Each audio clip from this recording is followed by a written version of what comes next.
Hello students, welcome to अश्वमेध विद्यालय। मैं सर सुरेखा पटेल।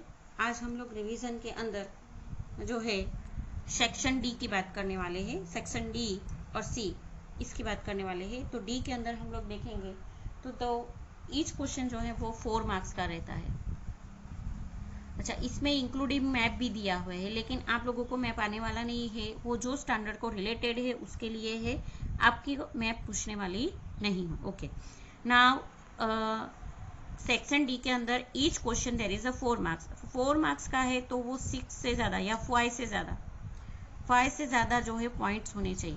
स्टूडेंट्स, यहाँ पे आप लोगों को ध्यान रखना है कि जो भी आंसर आप लिखते हो वो पॉइंट वाइज लिखना है। कैसे लिखना है? Point wise. जो सॉल्यूशन मैं भेजती हूँ उस तरह से। क्यों? क्योंकि ये जो है वो आप लोगों के आगे यानी फ्यूचर प्लानिंग के लिए ये अभी से आप लोगों को हैबिट रखनी है। तो पॉइंट वाइज क्वेश्चन आंसर के हम लोग डिस्कस करेंगे फॉर सेक्शन डी, जिसके अंदर मैंने आप लोगों को जो रिमाइंडर भेजा है उसमें अंदर भेजा है लेसन नंबर 10 और 14 में से ये आपको क्वेश्चन आंसर आने वाले हैं। तो उसके अंदर हम लोग बात करेंगे। हम लोगों को दिया है राइट शॉर्ट नोट दी है एटमॉस्फेयर। तो एटमॉस्फेयर के बारे में आप लोगों को 4 मार्क्स के अंदर आ सकता है। तो एटमॉस्फेयर क्या है? The earth is surrounded by a layer of gases up to the approximate height of 850 to 1000 kilometer. The layer of various gases is called atmosphere. सबसे पहले एटमॉस्फेयर की डेफिनेशन लिखनी है। ये आपका फर्स्ट पॉइंट हुआ। Okay, now the atmosphere cannot be seen with the naked eye. Various gases, water vapor, dust particles of asteroid, salt particles and even microorganism insect are mixed with the atmosphere. Atmosphere कैसे बनता है? तो ये खुली आंख से देखा नहीं जाता है। और ये कैसे बनता है? तो इसके अंदर अलग अलग गैसेस है। अभी एटमॉस्फेयर का जो फीचर है वो, तो एटमॉस्फेयर कैसा है? तो atmosphere is colourless, odourless and tasteless as well as transparent. ये ट्रांसपेरेंट भी है। Next topic, atmosphere comprises of solid, liquid and gaseous matter. ये तीनों मैटर को इंक्लूड करके एटमॉस्फेयर बनता है, जैसे हम लोग हमारे आजू बाजू देखते हैं।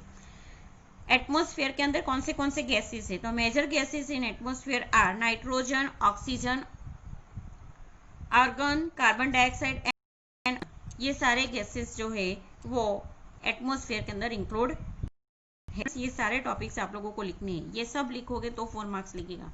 अगर आप लोग कोई एक टॉपिक लिखते हो तो only 1 marks you have to be get, half marks you have to be get. Depends on the intensity of the topic. अगर टॉपिक बड़ा है तो कितना लिखा है उसके हिसाब से, छोटा है एक ही लाइन का, अगर इतने ही लिखा है तो हाफ मार्क्स मिलेगा। तो उसके हिसाब से यहाँ पे मेजरिंग होता है। नेक्स्ट शॉर्ट नोट है hydrosphere. Hydrosphere, the proportion of water area is more on the earth than the land area. Area of the earth surface occupied by water is known as a hydrosphere. यहाँ पे hydrosphere जो है उसका जो proportion है, ये first topic होगा और ये सेकेंड टॉपिक होगा। तो फर्स्ट टॉपिक ये है कि वाटर एरिया जो है उसका प्रोपोर्शन लैंड एरिया से ज़्यादा है, more than. Area of the earth surface occupied by water is known as a hydrosphere. Earth के ऊपर जो एरिया वाटर से बना है उसे क्या कहा जाएगा? Hydrosphere. Approximately 71% of total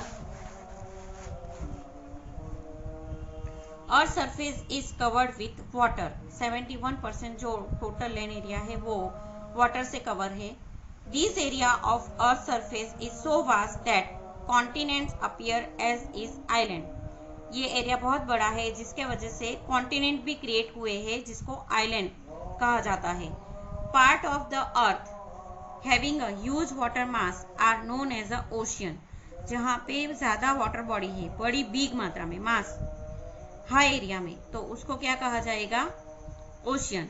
they are respectively well known as, हमारे यहाँ पे जो वर्ल्ड में जो ओशियंस है are Pacific Ocean, Atlantic Ocean, Indian Ocean and Arctic Ocean.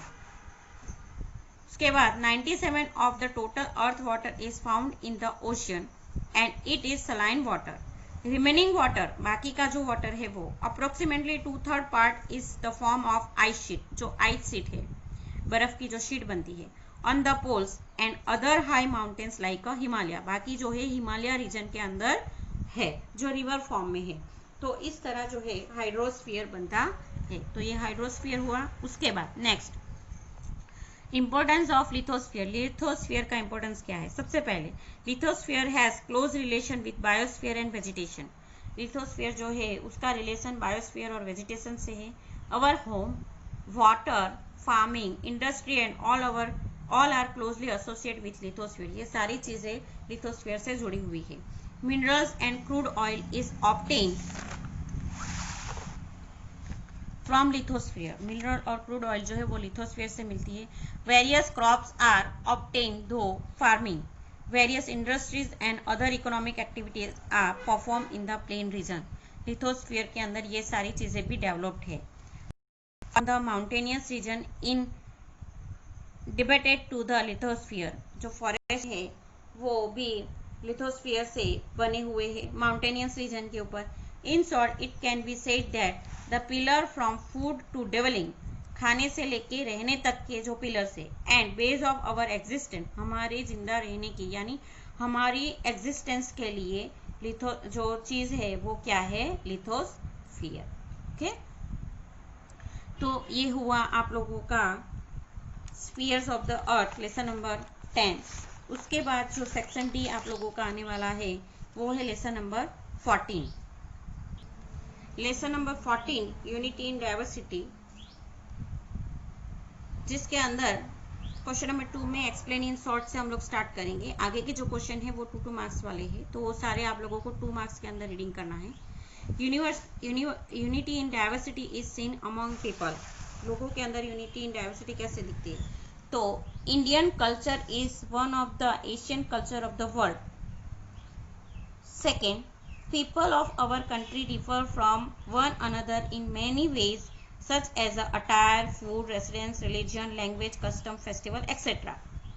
Yet there is emotional unity. ये सारा अलग होने के बावजूद भी कहीं ना कहीं इमोशनल यूनिटी है, and that is unity in diversity is unique feature of our country. Next is effort for diversity and equality.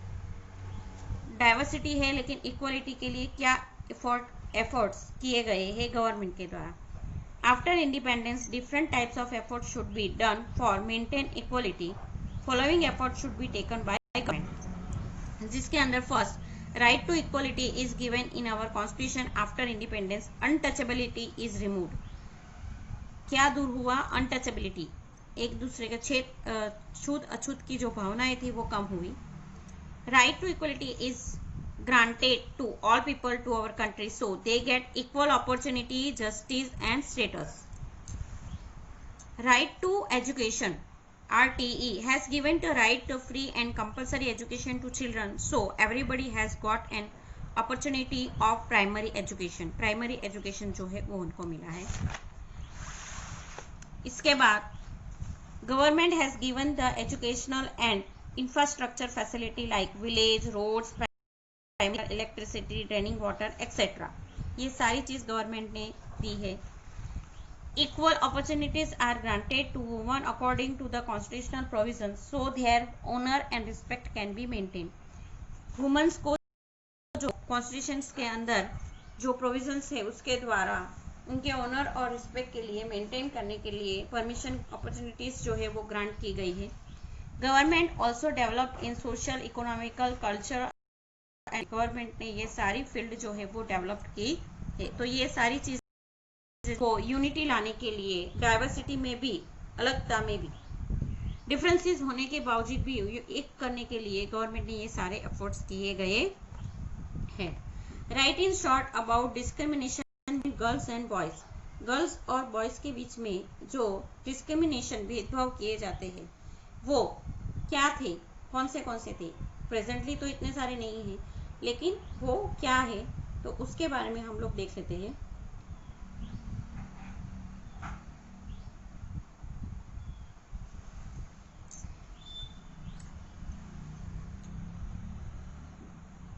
Due to biological difference with a social and cultural viewpoint, there is a difference in the upbringing of girls and boys. ये biological features है कि दोनों की biological features जो है अलग अलग होते हैं, जिसके वजह से दोनों के अंदर डिफरेंसेस देखने को मिलता है जैसे जैसे वो बड़े होते हैं। Women don't have importance to take decision regarding family matters. Family matters में वुमेन्स को इंक्लूड नहीं किया जाता है।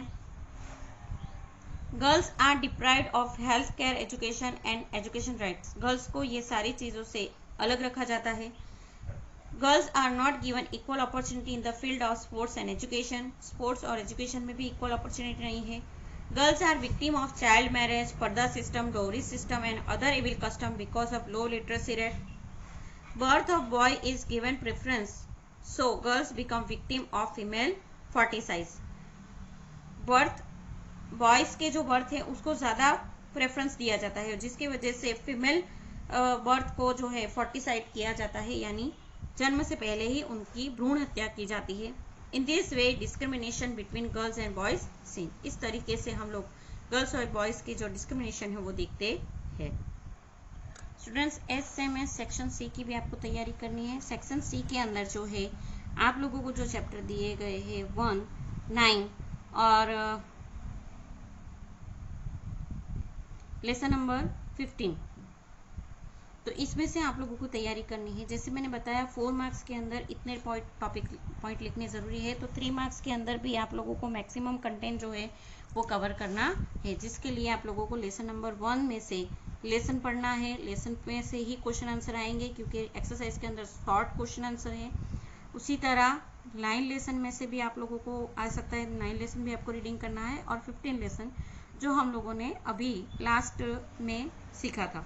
तो ये जैसे कि आप लोगों को एक 15 लेसन का एग्जाम्पल मैं दिखा देती हूँ।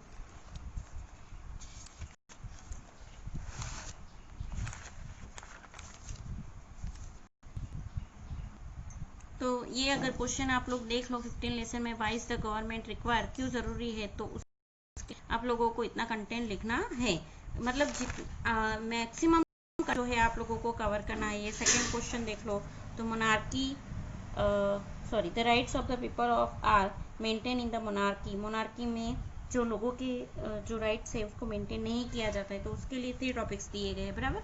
तो उस तरीके के कंटेंट्स जो है आप लोगों को इंक्लूड करने हैं। फिर यहाँ पे the government makes amendments in the law क्यों फ्रेम करते हैं गवर्नमेंट, तो ये सारी चीज़ें जो है मैंने आप लोगों को लिख के भेजी है। लेसन नंबर 1 और 15 जो है आप लोगों को सेक्शन सी के लिए प्रैक्टिस करना है। Thank you.